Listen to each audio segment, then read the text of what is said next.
سلطان محمود غزنوی رحمہ اللہ ایک بادشاہ گزرے ہیں۔ سلطان محمود غزنوی رحمہ اللہ ایک بادشاہ گزرے ہیں۔ بادشاہ اگر نیک ہو تو طبیعت بھی نیک ہوتی ہے، سوچ بھی نیک ہوتی ہے، فکر بھی نیک ہوتی ہے اور خواہشات بھی نیک ہوتی ہیں۔ اور اللہ نہ کرے اگر بادشاہ برا ہو تو پھر نیت بھی خراب ہوتی ہے، سوچ بھی خراب ہوتی ہے اور خواہشات بھی خراب ہوتی ہیں۔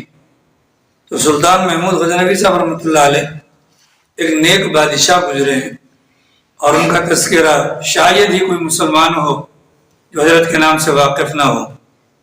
ایک مرتبہ دربار لگا ہوا تھا اور سارے درباری، اس میں عوام بھی تھی، اس میں دربار کے اندر موجود وزراء بھی تھے، اور اس کے اندر وقت کے بڑے بڑے اولیاء، قطب اور نیک لوگ بھی بیٹھے ہوئے تھے۔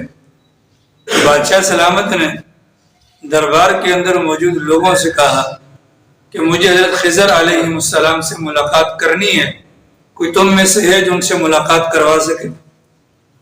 حضرت نے فرمایا کہ مجھے حضرت خضر علیہ السلام سے ملاقات کرنی ہے، تم میں سے کوئی ہے جو ملاقات کروا سکے؟ اب ظاہر حضرت خضر علیہ السلام ان سے ملاقات کی حامی کون بھر سکتا ہے؟ مجمع عام کے اندر سے ایک بڑے میاں کھڑے ہوئے اور کہا کہ بادشاہ سلامت، آپ کی خواہش میں پوری کر سکتا ہوں، اگر مسئلہ یہ ہے کہ اس کے لیے دریا کے کنارے پر بیٹھ کر 6 مہینے کا چلہ کاٹنا پڑے گا۔ ٹھیک ہے، بادشاہ نے کہا کہ کوئی مسئلہ نہیں، اب چلہ کاٹیں۔ اس نے کہا کہ میں غریب بندہ ہوں، گھر پر بیوی بچے ہیں اور ان کے لیے روزی روٹی کا معاملہ بھی ہے، اگر آپ میرے گھر والوں کے 6 مہینے کے خرچے کا انتظام اپنے اوپر لے لیں تو میں چلہ کاٹ لیتا ہوں۔ بادشاہ نے کہا ٹھیک ہے جی۔ یہ بندہ چلا گیا اور 6 مہینے کے بعد بادشاہ نے دربار میں بلایا اور کہا کہ ہاں بھائی۔ اس نے کہا بادشاہ سلامت، مسئلہ گڑبڑ ہو گیا، مجھے چلہ کاٹ رہا تھا، کچھ کلمات الٹے ہو گئے، اب 6 مہینے مزید لگیں گے۔ بادشاہ نے کہا کوئی بات نہیں جی، جائیں 6 مہینے تک کے لیے، اور سال پورا ہو گیا۔ سال پورا ہونے کے بعد بادشاہ سلامت نے بلایا اور کہا کہ ہاں بھائی، کہاں ہے حضرت خضر؟ اس نے کہا بادشاہ سلامت، کہاں خضر، کہاں میں گناہ گار، کہاں خضر، کہاں میں گناہ گار، مجھے کیا پتا کہاں ہے۔ اصل مسئلہ یہ ہے کہ میرے گھر پر روزی روٹی کی پریشانی تھی، میں نے اس طریقہ کار سے اپنے گھر والوں کی پیٹ پوجا کا سامان کرنے کے لیے یہ پورا کا پورا طریقہ کار اختیار کیا۔ بادشاہ غصہ ہو گئے، بادشاہ غصہ ہو گئے۔ اب دائیں بائیں وزیر بیٹھے ہوئے ہیں اور سامنے لوگ درباری بیٹھے ہوئے ہیں۔ تو بادشاہ نے اپنے وزیر سے کہا کیا سزا دینی چاہیے؟ ایک وزیر کھڑا ہو، اس نے کہا بادشاہ سلامت، اس نے آپ سے جھوٹ بولا ہے، اس نے آپ سے جھوٹ بولا ہے، اس کی فوراً گردن کاٹ دینی چاہیے۔ مجمع کے اندر سے ایک بابا جی کھڑے ہوئے اور بابا جی نے کہا بادشاہ سلامت، یہ وزیر صحیح کہتا ہے، پھر بیٹھ گئے۔ بادشاہ نے دوسرے اپنے وزیر سے پوچھا کیا کرنا چاہیے؟ اس نے کہا بادشاہ سلامت، اس نے آپ کے ساتھ فراڈ کیا ہے، اس کو کتوں کے آگے ڈال دیا جائے، کیونکہ اگر اس کو قتل کر دیں گے تو یکدم مر جائے گا، کتوں کے سامنے ڈالیں گے، وہ نوچ نوچ کر کھائیں گے، اس کو تکلیف ہوگی، بادشاہ کے ساتھ فراڈ کرنے کا اس کو مزہ آ جائے گا۔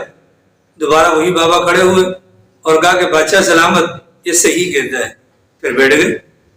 تھوڑی دیر کے بعد بادشاہ نے ایاز سے پوچھا ایاز آپ کیا کہتے ہو؟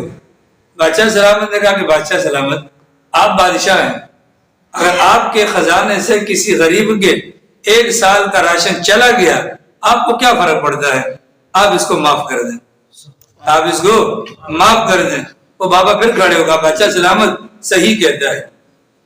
ٹھیک ہے، اب بادشاہ سلامت بھی پریشان ہو گئے اور بادشاہ سلامت نے بابا جی کو کہا کہ پہلی مرتبہ بھی آپ نے کہا صحیح کہتا ہے، دوسرے پر بھی آپ نے کہا صحیح کہتا ہے، تیسرے پر بھی کہا صحیح کہتا ہے، اس کی کیا وجہ ہے؟ اس بابا جی نے کہا بادشاہ سلامت، وہ جو پہلا وزیر تھا نا، پہلا وزیر، وہ قصائی کی اولاد میں سے ہے۔ کس کی اولاد میں سے؟ قصائی کی اولاد میں سے ہے۔ انہوں نے گردنیں کاٹنا ہی سیکھی ہیں، لہٰذا اس کی رائے یہی تھی کہ گردن کاٹ دی جائے۔ تو میں نے کہا کہ صحیح کہتا ہے، مطلب یہ اپنے باپ دادا کے طریقہ کار کو جو ذہن کے اندر بٹھا رکھا ہے وہی دوسروں پر بھی نافذ کرنا چاہتا ہے۔ دوسرے نے یہ کہا کہ کتوں کے آگے ڈال دیا جائے، تو میں نے کہا بالکل صحیح کہتا ہے، اس لیے کہ اس بندے کے باپ دادا بادشاہوں کے کتوں کو نہلایا کرتے تھے، ٹھیک ہے، اس نے جو بات کہی ہے اپنے خاندانی اثر کی وجہ سے کہی ہے، تو میں نے کہا بالکل صحیح کہتا ہے۔ تیسرے نمبر پر آگے ایاز، تو ایاز ہے سید۔ ایاز کون ہے؟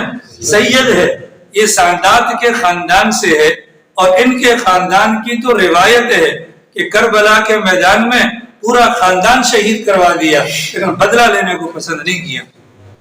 اب جب سلطان محمود غزنوی صاحب رحمۃ اللہ علیہ کو یہ پتہ چلا کہ جو میرا خادم ہے ایاز، یہ تو نبی پاک صلی اللہ علیہ وسلم کے خاندان سے ہے، تو فوراً اٹھ کر کھڑے ہو گئے کہ ایاز یہ کیا ظلم ہے، تم نے یہ بات کبھی بتائی نہیں کہ تم نبی کے خاندان کے اور میری معاملت کرو یا خدمت کرو۔ اس موقع پر ایاز نے کہا بادشاہ سلامت، یہ راز موت تک راز رہتا اگر یہ بابا جی میرا راز ظاہر نہ کر دے، لیکن جب اس بابا نے راز کھول دیا، اب میں بھی آپ کو اس بابا کا راز کھولتا ہوں کہ جس خضر کی آپ کو تلاش ہے وہ خضر یہی بیٹھا ہوا۔ یہ واقعہ سنانے کا مقصد اس واقعے کے اندر ہمارے لیے دو قسم کے سبق ہیں، اور ان دونوں قسم کے سبقوں کا تعلق ہمارے یہ پڑھی جانے والی روایات کے ساتھ ہے۔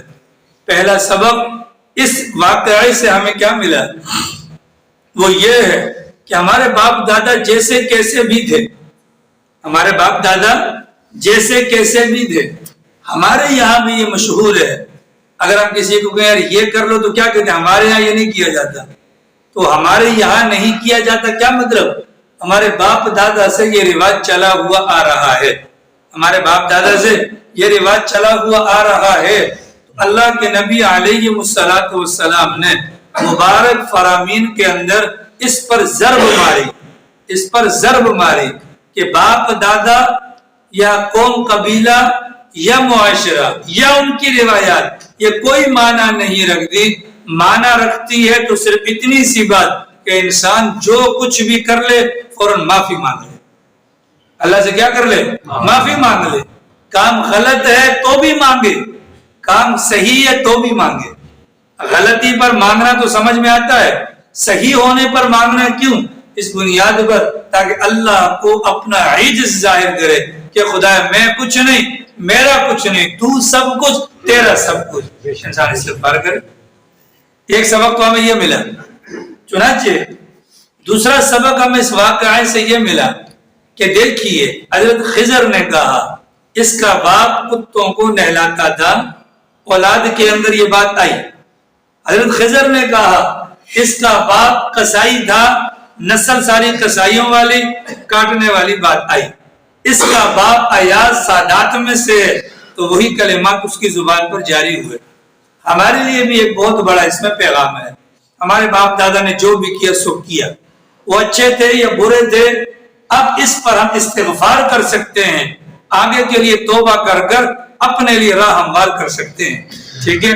اب ہمارے پاس وقت ہے، اور اس وقت کا فائدہ اٹھا کر میں نیک بن جاؤں،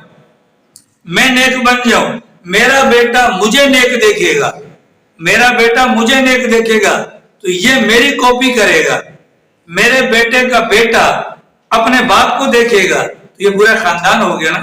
اگر میرا پوتا پڑ پوتا کوئی نیکی کا کام کرتا ہے، اسی طریقے سے مجمع میں کوئی حضرت خضر کی طرح کھڑے ہو کر کہے گا اس کا باپ یا اس کی نسل نیک بندے تھی، ٹھیک ہے۔